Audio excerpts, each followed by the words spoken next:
స్వర్గానికి శత్రువులు రాక్షసులు. వారు ఎక్కడ లేరు, మనలోనే ఉన్నారు. మనలో ఉండే రాక్షస గుణం, మనలోనే దేవతా గుణాలు. మనం మంచి పని చెయ్యాలి అని మంచి గురించి, దాన ధర్మాల గురించి, ఔదార్యాల గురించి ఆలోచిస్తున్నంతకాలం మనం దేవతలం. మంచో చెడ్డో మనకు ఉపయోగపడినప్పుడు ఎందుకు, మంచి చెయ్యాలి కానీ మనకు కూడా ఉపయోగపడేలా చెయ్యాలి అనుకున్నప్పుడు మానవులం.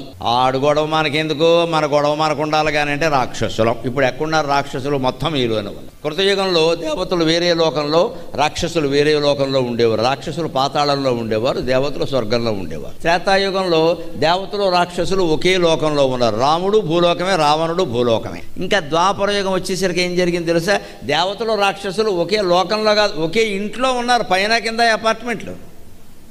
ఎక్కడ పాండవులు ఎక్కడున్నారో దుర్యోధనుడు అక్కడే ఉన్నారు. వాళ్ళ వంశం ఒకటే కదా. మన కలియుగం గొప్పతనం ఏమిటంటే వేరు లోకాలు కాదు, వేరే ఇళ్ళు కాదు, వేరే వాకిళ్ళు కాదు, ఒకే ఒంట్లో దేవతలు ఉన్నారు, రాక్షసులు ఉన్నారు.